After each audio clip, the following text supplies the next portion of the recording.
အားလုံးပဲမင်္ဂလာပါဗျာ JDS Channel မှာပြန်လဲကြိုဆိုလိုက်ပါမယ်ကျွန်တော်ဒီကနေ့တင်ဆက်ပေးမယ့်အကြောင်းအရာကတော့ Veronica တို့ရဲ့မွေထိုင်းအန်တန်ဝိတ်တန်ကချန်ပီယံလူပွဲတစ်ပွဲ Robert Whittaker ကို Rainier အနိုင်ယူပြလိုက်မယ်ဆိုပြီးခန့်မှန်းသွားပြခဲ့တဲ့သုံးထပ်ကွမ်းချန်ပီယံဟောင်း Anatoly Malikin လိုက်ဝိတ်တန်ရဲ့ဖိုက်တာကြီးတအုပ်ကိုမှစိန်ခေါ်လိုက်တဲ့ Paddy Pimblett ပထမဆုံးခပ်ပတ်ကောက်ပွဲကိုမနီလာမြို့မှာထိုးရဖို့အတွက်မျှော်လင့်နေတယ်ဆိုတဲ့ Denny Zambulwanga ရဲ့အကြောင်းဒါပြင်ဒုတိယကောင်ပွဲအနေနဲ့ထိုးတက်သွားရတော့မယ့်မြန်မာဖိုက်တာအဲမူရဲ့အကြောင်းစတဲ့စိတ်ဝင်စားစရာအကြောင်းအရာတွေကိုဒီကနေ့မှာစူးစီးတုံ့တက်တင်ဆက်ပေးသွားမှာဖြစ်ပါတယ်။ One Championship ဟာပြီးခဲ့တဲ့ match လမှာကျင်းပပြုလုပ်သွားခဲ့တဲ့ 1 Fight Night 29 ပြိုင်ပွဲမှာတုန်းက Alicia Rodriguez နဲ့ Sean Gohan တို့ကိုအန်တဝိတ်မွေးထိုင်းချန်ပီယံခပ်ပတ်လူပွဲအဖြစ်ပွဲတည်ပြီးထားခဲ့တာဖြစ်ပါတယ်။ဒါပေမဲ့လည်းဒီတွဲဆိုင်မှာ Sean Gohan ကဒဏ်ရာကြောင့်နှုတ်ထွက်သွားခဲ့ရလို့ပွဲကပြက်ပြဲသွားခဲ့ရပါတယ်။ One Championship က Sean Gohan နေရာမှာMarie Manomon ဆိုတဲ့ဘီတိန်ဖိုက်တာတအုပ်ကိုလူစားဝင်စီပြီးချန်ပီယံလူခွင့်ပေးလိုက်ရပါတယ်။ Marie Manomon ဆိုတာကလည်းအတွေ့အကြုံရင့်တဲ့ဖိုက်တာတအုပ်ဆိုပေမဲ့ Alicia Rodriguez ကိုအနိုင်မယူပြနိုင်ခဲ့ပါဘူး။တို့အနေနဲ့မာကွန်တော့ကောင်းခဲ့တယ်ဆိုပေမဲ့လည်းလီချီအရောက်မှာတော့ဆရာဝန်ဆက်လက်ရှင်ပြိုင်ခွင့်မပြုတော့တာကြောင့်ဒေါက်တာစတော့ပစ်ပုံစံမျိုးနဲ့ရှုံးနိမ့်သွားခဲ့ရပါတယ်။ဒါက Alicia Rodriguez အတွက်လည်းနှစ်ရှည်ကြာမှပထမဆုံးပြန်အနိုင်ယူပြနိုင်ခဲ့တဲ့ကပတ်ကောင်ပွဲလေးဖြစ်ပါတယ်။ Alicia Rodriguez က2020မှာ Stan Vettel ကိုအနိုင်ယူပြီးအန်တဝိတ်မွေးထိုင်းချန်ပီယံဖြစ်လာခဲ့ပြီးတဲ့နောက်မှာတော့ချန်ပီယံကပတ်ကိုနှစ်ကြိမ်တိုင်ကာကွယ်ပြသခဲ့ပါတယ်။အဲဒီနောက်ပိုင်းပွဲမထိုးဖြစ်ထားသေးပင်ကလေးမီးဖွားနေလို့ပွဲနဲ့ဝေးသွားခဲ့ရပါတယ်။ One Championship ကလည်းကလေးမီးဖွားတဲ့ကိစ္စတွေကိုနားလည်ပေးထားပြီးကပတ်ဖြုတ်မချပဲစောင့်ပေးတတ်ပါတယ်။အခုတော့ One Championship ကပွဲပြတ်ထားခဲ့ရတဲ့ Alicia Rodriguez နဲ့ Sean Gohan တို့ရဲ့တွဲဆိုင်ကိုပြန်လည်ပွဲတည်လာခဲ့ပြီဖြစ်ပါတယ်။လာမယ့်လမှာကျင်းပပြုလုပ်သွားမယ့် 1 Fight Night 32ပြိုင်ပွဲမှာ Alicia Rodriguez နဲ့ Sean Gohan တို့ရဲ့တွဲဆိုင်ကပါဝင်လာမှာပဲဖြစ်ပါတယ်။ One Championship ကသူတို့နှစ်ယောက်ရဲ့တွဲဆိုင်ကိုခေါင်းပွဲအနေနဲ့ပါစီစဉ်ပြီးထားခဲ့တာဖြစ်ပါတယ်။ Sean Gohan ဟာဆိုရင်တော့ Road to 1ပြိုင်ပွဲကနေတဆင့်စာချုပ်ရပြီးတော့ One Championship ကိုရောက်ရှိလာခဲ့တာဖြစ်ပါတယ်။ One Championship မှာ3ပွဲထိုးတက်ထားပြီးတော့မှ3ပွဲစလုံးကိုလည်းအမှတ်နဲ့အနိုင်ရရှိထားခဲ့ပါတယ်။အဲ့ဒီထဲမှာဆိုရင်တော့ Veronica ရှုံးနိမ့်ခဲ့တဲ့ Francisca Vera ကိုပါအမှတ်နဲ့အနိုင်ယူပြထားတာကိုတွေ့ရမှာဖြစ်ပါတယ်။ဒါကြောင့် Sean Gohan ကလည်း short တက်ထားလို့မရပဲ Alicia Rodriguez ကိုပါဒုက္ခပေးနိုင်ချေရှိနေပါတယ်။ဒီဝိတ်တန်ဟာဆိုရင်တော့ Veronica လက်ရှိထိုးတက်နေတဲ့ဝိတ်တန်လင်းဖြစ်တာကြောင့်ချန်ပီယံအသစ်ပေါ်ထွက်လာမလားဆိုတာကိုစောင့်ကြည့်သွားဖို့လိုအပ်နေပါတယ်။ Rainier Director ဟာအရင်တုန်းက One Championship မှာနှစ်ထပ်ကွမ်းချန်ပီယံဖြစ်ခဲ့တဲ့ဖိုက်တာတအုပ်ပဲဖြစ်ပါတယ်။ Middleweight တန်နဲ့ Light Heavyweight ခပ်ပတ်နှစ်ခုကိုပိုင်ဆိုင်ထားခဲ့တာဖြစ်ပေမဲ့လည်း Anatoly Malikin ကိုနှစ်ပွဲဆက်ရှုံးပြီးခပ်ပတ်တွေကိုလက်လွတ်ပေးလိုက်ရပါတယ်။ Malikin ကို Middleweight တန်အထိဆင်းခွင့်ပေးလိုက်တဲ့ One Championship ရဲ့ဆုံးဖြတ်ချက်ကလည်းတော်တော်လေးကိုစဉ်းစားစရာဖြစ်ခဲ့ရပါတယ်။ Rainier Director နဲ့ Anatoly Malikin တို့ဆိုတာကလည်းအဲ့ဒီအချိန်တုန်းကမဟာပြိုင်ဖက်တွေဖြစ်ခဲ့ကြတယ်လို့ပြောလို့ရပါတယ်။သူတို့နှစ်ဦးကြားမှာစကားစစ်ထိုးမှုတွေဟာဆိုရင်လည်းပြင်းထန်ခဲ့ပါတယ်။နောက်ပိုင်းနှစ်တွေမှာဆိုရင်တော့ Rainier Director ဟာ One Championship နဲ့လမ်းခွဲသွားခဲ့ပြီး UFC အဖွဲ့အစည်းကိုရောက်ရှိသွားခဲ့ပါတယ်။ UFC မှာဆိုရင်လည်း Rainier တယောက်နိုင်ပွဲတွေဆက်ပြီးတော့သူ့ရဲ့အရေးချင်းတွေကိုဆက်ပြီးတက်တည်ပြနေခဲ့ပါတယ်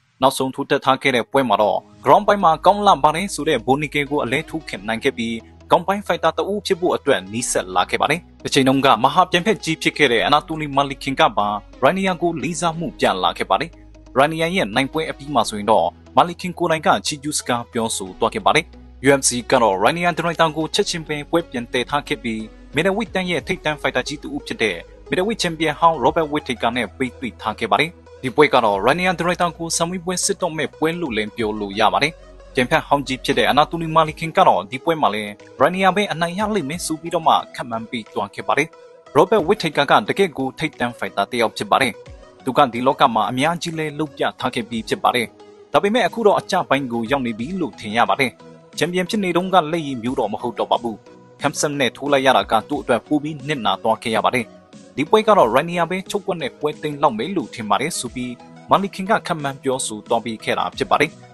Paddy Pimblett ဆိုတာကလက်ရှိ Lightweight တန်းမှာစောင့်ကြည့်ရမယ့်ဖိုက်တာတဦးပဲဖြစ်ပါတယ်။သူကနာမည်ကျော်ဖိုက်တာတွေဖြစ်တဲ့ Conor McGregor နဲ့တော့မှခိုင်နိုင်ခံထားရတဲ့သူလည်းဖြစ်ပါတယ်။တဖြည်းဖြည်းနဲ့ခေါင်းပိုင်းကိုတက်လန်းလာခဲ့တဲ့ Paddy Pimblett ဟာချန်ပီယံလူခွင့်နဲ့လည်းနီးစပ်လာခဲ့ပြီလို့ပြောလို့ရပါတယ်။လက်ရှိမှာတော့သူက Lightweight တန်းရဲ့အဆင့်8နေရာမှာရပ်တည်နေခဲ့ပါတယ်။သူကပြီးခဲ့တဲ့ April လတုန်းမှာဆိုရင်တော့အရေးပါတဲ့နိုင်ပွဲတစ်ပွဲကိုဖန်တီးနိုင်ခဲ့ပါတယ်။ UFC ကသူ့ကို Michael Chandler နဲ့ပွဲစီစဉ်ပြီးခဲ့တာဖြစ်ပြီးတော့သူကအနိုင်ယူပြနိုင်ခဲ့ပါတယ်။ လာမယ့်ပွဲမှာဆိုရင်တော့ Petty Pin Black အနေနဲ့ထိပ်တန်း fighter 9 ယောက်ထဲက fighter တဦးဦးနဲ့ပဲတွေ့လာဖို့ရှိနေပါတယ်။နောက်ပွဲမှာထပ်အနိုင်ယူပြလိုက်မယ်ဆိုရင်တော့သူ့အနေနဲ့ ranking top 5 ထဲကိုလည်းရောက်ရှိလာတော့မှာဖြစ်ပါတယ်။လက်ရှိမှာဆိုရင်တော့ Petty Pin Black က lightweight တန်းရဲ့ထိပ်တန်း fighter တဦးကိုစိန်ခေါ်လာခဲ့ပါတယ်။သူကတော့ Justin Gaethje ပဲဖြစ်ပါတယ်။ Justin Gaethje ဟာဆိုရင်လည်း lightweight တန်းရဲ့ကြားဖြတ် champion ဟောင်းတဦးဖြစ်တယ်လို့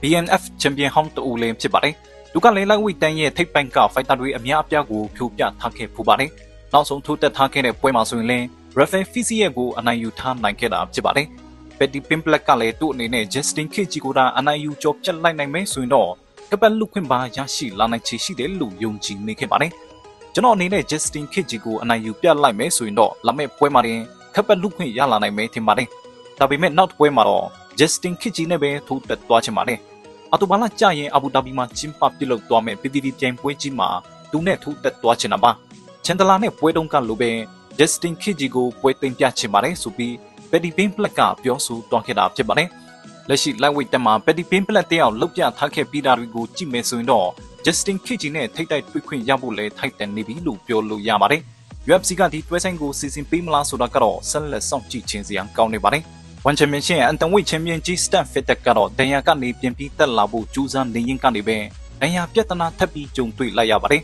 ။ဒါကြောင့်လဲသူမနဲ့ Denis Zimboanga တို့ရဲ့ခက်ဘက်ပေါင်းစီပွဲတွဲဆိုင်ကိုဖျက်သိမ်းလိုက်ရသလို Stan က Champion ပွဲကိုပါဆွန့်လွတ်သွားခဲ့ရပါတယ်။ဒါကြောင့်ကြားဖြတ် Champion ဖြစ်တဲ့ Denis Zimboanga ကပဲ Anthony တန်ရဲ့အငင်းပွားဖွယ်မရှိ Champion တဦးဖြစ်လာခဲ့ပါတယ်။ Stan Fitek ပြန်လာချိန် Champion မစိန်ခေါ်ခင်မှာ Denis Zimboanga အနေနဲ့ Champion ကကွယ်ပွဲတွေထိုးတက်သွားရမှာဖြစ်ပါတယ်။လက်ရှိမှာဆိုရင်တော့Denis Zimboanga ကိုယ်တိုင်ကသူမရဲ့ပထမဆုံးခက်ပတ်ကကွယ်ပွဲမှာထိပ်တိုက်ရင်ဆိုင်သွားရနိုင်ချေရှိတဲ့ fighter ရဲ့နာမည်ကိုပါထုတ်ပြောလာခဲ့ပြီးဖြစ်ပါတယ်။သူကတော့ Anthony တန်မှာ9ပွဲဆက်နေခဲ့တဲ့ Ayaka Miura ဆိုတဲ့ fighter ပဲဖြစ်ပါတယ်။ Strawweight တန်ကနေဆင်းလာပြီးကတည်းက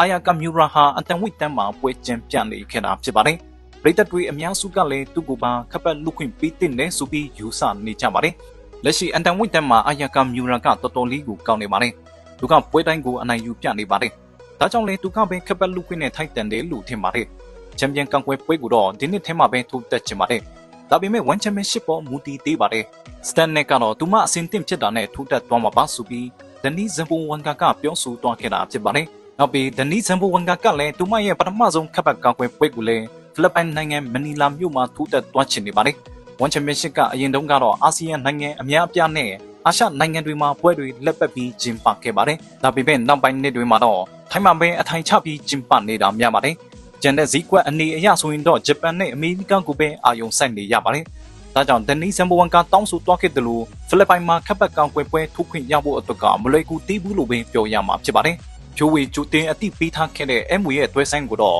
One Championship ကချပြလာခဲ့ပြီးဖြစ်ပါတယ်။ယခုတစ်ပတ်တောင်းချနှစ်မှာကျင်းပပြုလုပ်သွားမယ့် One Friday Fights 109ဆိုတဲ့ပြိုင်ပွဲကြီးမှာပါဝင်လာတော့မှာဖြစ်ပါတယ်။ကျွန်တော်ရဲ့ဒီ shape video မှာတုန်းကတင်ဆက်ပြီးခဲ့တယ်လို့ပဲမြန်မာ fighter တွေရဲ့တွဲဆိုင်တွေကိုစက်တိုက်ကြည့်ရမယ်ဆိုတာကအမှန်တကယ်ဖြစ်လာခဲ့ပါပြီ။ One Friday Fights 110ပြိုင်ပွဲအတွက်လည်း Super Yi Chen တို့ရဲ့တွဲဆိုင်ကိုကြီးညာထားခဲ့ပြီးဖြစ်ပါတယ်။ One Friday Fights 109ပြိုင်ပွဲမှာဆိုရင်တော့ MW ဟာဒုတိယခေါင်းပွဲအနေနဲ့ရှင်ပြိုင်ထိုးတက်သွားရမှာဖြစ်ပါတယ်။ MW ရဲ့ပြိုင်ဖက်ကတော့ Thai fighter Witty Cry Wa Chakru Wood ဆိုတဲ့ fighter ပဲဖြစ်ပါတယ်။သူကလည်းအသက်23နှစ်ပဲရှိသေးတယ်လို့အရက်မောင်းကတော့9ပေ8လက်မရှိပါတယ်။ဒါကြောင့် MW ထက်နည်းနည်းလေးပိုပြီးမြင့်တယ်လို့ပြောလို့ရပါတယ်။ Witty Cry ဟာဆိုရင်တော့ One Championship မှာတပွဲပဲရှင်ပြိုင်ထိုးတက်ရသေးပါတယ်။အဲ့ဒီပွဲမှာဆိုရင်လည်း Thai fighter တဦးဖြစ်တဲ့ Cham Thong နဲ့ထိုးတက်သွားခဲ့ရပြီးတတိယအချိန်မှာအလဲထိုးပုံစံမျိုးနဲ့အနိုင်ယူပြထားနိုင်ခဲ့ပါတယ်။သူကပြီးခဲ့တဲ့ match လမှာပွဲဦးထွက်ခဲ့တာဖြစ်တာကြောင့်နလအကြာမှာပွဲပြန်ရရှိလာခဲ့တယ်လို့ပြောလို့ရပါတယ်။